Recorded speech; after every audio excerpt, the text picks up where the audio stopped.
Hello guys, welcome back to our YouTube channel. आज हम class 9 chapter 6 lines and angles का introduction करने वाले हैं। नाउ सबसे पहले हम लाइंस के बारे में पढ़ेंगे।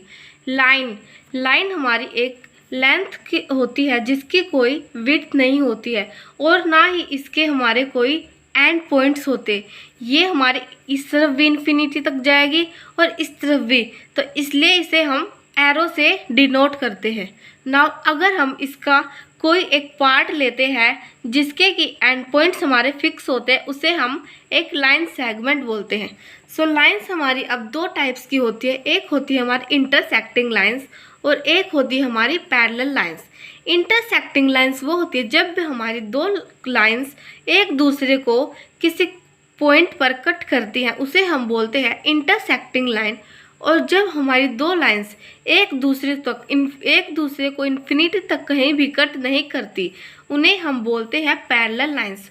और जो हमारी पैरेलल लाइन है उनके बीच का हमारा डिफरेंस है वो भी सेम रहता है। जैसे यहाँ पर अगर हमारा 1 मीटर है तो यहाँ पर भी हमारा 1 मीटर होगा और आगे जहाँ भी जाएगी हमारा 1 मीटर डिफरेंस ही रहेगा। नाउ आगे आते हैं हमारे एंगल्स।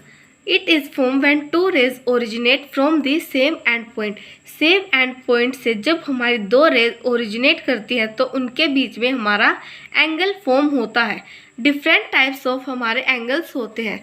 सबसे पहले होता है हमारा एक्यूट एंगल। एक्यूट एंगल हम उसे बोलते हैं जो हमारा 0 से बड़ा और 90 डिग्री से छोटा एंगल होता है। जैसे एंगल 60 है, ये हमारा 0 डिग्री से बड़ा है और 90 डिग्री से छोटा है। सेकंड आता है हमारा राइट एंगल। राइट एंगल हम उस एंगल को बोलते हैं जो हमारा 90 डिग्री का एंगल होता है। Now third, obtuse angle. Obtuse angle होता है जो हमारा 90 डिग्री से बड़ा हो और हमारे 180 डिग्री से छोटा हो। नाउ स्ट्रेट एंगल जो हमारा कंप्लीट 180 डिग्री का एंगल होता है उसे हम स्ट्रेट एंगल बोलते हैं। रिफ्लेक्स एंगल जो हमारा 180 से बड़ा और 360 से छोटा एंगल होता है उसे हम रिफ्लेक्स एंगल बोलते हैं। नाउ रिफ्लेक्स एंगल जैसे हमें गिवन 60 डिग्री एंगल है लेकिन हमें निकालना रिफ्लेक्स एंगल हमारा होता जो है वो 180 से बड़ा और 360 से छोटा है। इसमें हम कंप्लीट एंगल मतलब 360 में से जो हमें गिवन एंगल है उसे माइनस करते हैं। वो हमारा होता है रिफ्लेक्स एंगल जो हमारा ऐसे बाहर वाला एंगल होता है उसे हम रिफ्लेक्स एंगल बोलते हैं। नाउ लास्ट, कंप्लीट एंगल हम उसे कहते हैं जो हमारा कंप्लीट एंगल होता है 360 डिग्री का, ये होता है हमारा कंप्लीट एंगल। एडजेसेंट एंगल हम उस एंगल को जिसमें हमारा एक कॉमन वर्टेक्स और एक कॉमन आर्म जैसे एंगल ए और एंगल बी, ये दोनों हमारे एडजेसेंट एंगल मतलब बिल्कुल पास वाले, और जो उनकी जो लाइन है वो हमारी कॉमन लाइन होगी। एंगल ए और एंगल बी हो गए हमारे adjacent angle. Now linear pair of angle हम उस एंगल को बोलते हैं जैसे एक हमारी लाइन सेगमेंट है और जिस पे हमारा एक लाइन ये है L। इस पे जो हमारी एक वर्टेक्स एक इंटरसेक्ट करेगी इस लाइन पे, तो जो उन दोनों एंगल का सम है वो होगा हमारा 180 डिग्री और इस एंगल को बोलेंगे हम linear pair angle. Now complementary angle हम उन एंगल को बोलते हैं जो हमें दो एंगल गिवन हो और दोनों एंगल का सम हमारा 90 डिग्री हो। अब मान लो हमें इसमें कोई भी एक एंगल गिवन हो और हमें ये पता हो कि हमारा एंगल है वो कॉम्प्लीमेंट्री एंगल है, हम इसमें सेकंड एंगल है वो फाइंड कर सकते हैं। जैसे इसमें हमें गिवन है कि हमारा एक एंगल 50 है और हमें कॉम्प्लीमेंट्री एंगल गिवन है। x हमारा है 50, x + 5 होगा हमारा 90 क्योंकि ये हमारे है कॉम्प्लीमेंट्री एंगल। 50 है वो इस तरफ जाके माइनस, y की वैल्यू आ गई हमारी 40। Now supplementary angle. Supplementary angle जब हमारे दो एंगल का सम 180 डिग्री होगा, जैसे एक एंगल हमारा 110 और एक एंगल है 70, इन दोनों का सम हमारा है 180। सो ये दोनों एंगल हो गए हमारे supplementary angle. Now vertically opposite angle. Vertically opposite angle, हम उन एंगल को जब हमारी दो लाइन एक दूसरे को इंटरसेक्ट करती है ऐसे क्रॉस में, सो हमारे आमने सामने, जैसे angle A is equal to angle B, ये इसके अपोजिट है, और एंगल सी इसके अपोजिट एंगल डी, सो ये इसके इक्वल होगा।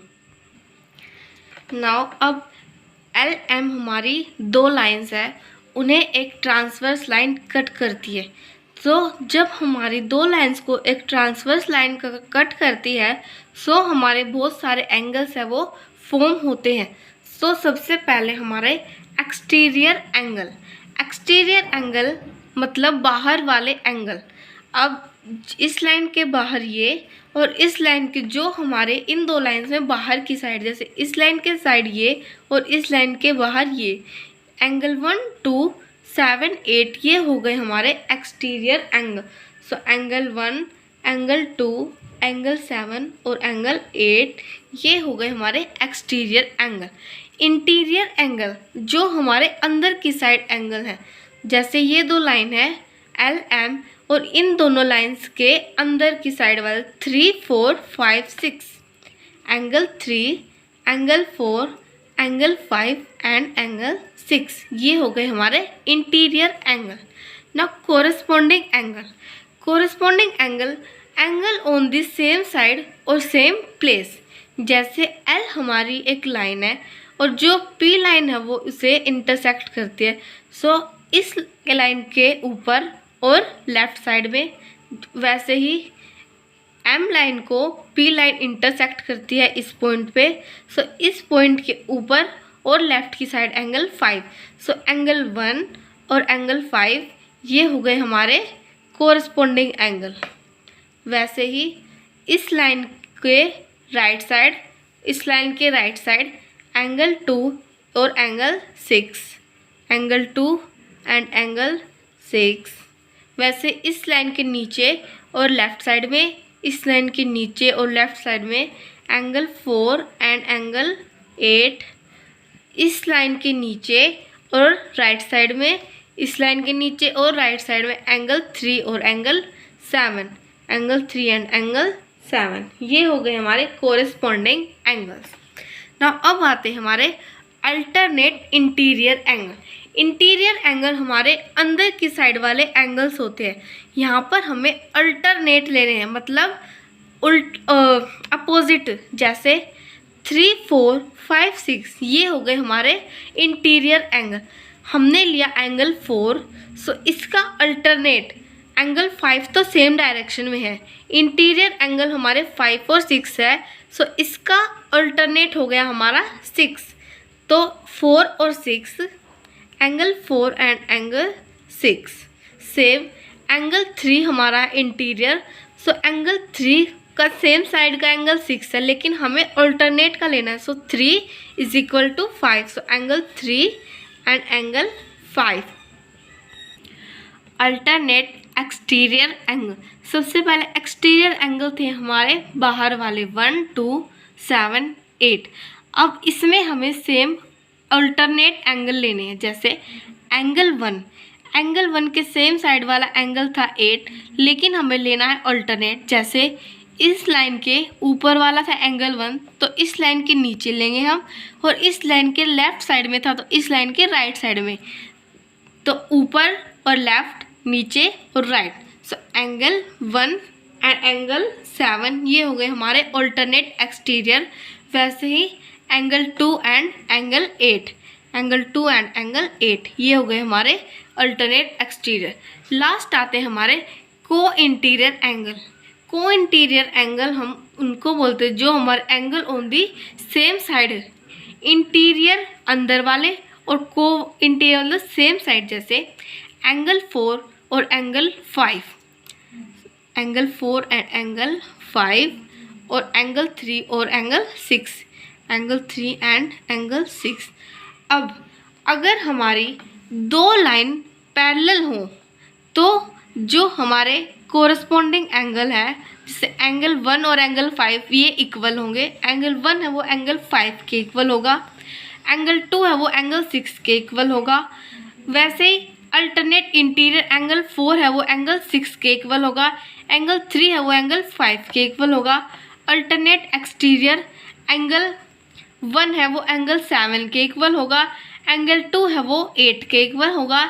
को इंटीरियर, और अगर हमारी लाइन पैरेलल है एक ट्रांसवर्स लाइन, तो सेम साइड के एंगल का जो सम है वो होगा हमारा 180। जैसे एंगल 4 और एंगल 5 इन दोनों का सम 180 होगा, और एंगल 3 और एंगल 6 इन दोनों का सम भी हमारा 180 डिग्री होगा। लेकिन इसके लिए हमारी जो लाइन्स है वो पैरेलल लाइन होनी चाहिए।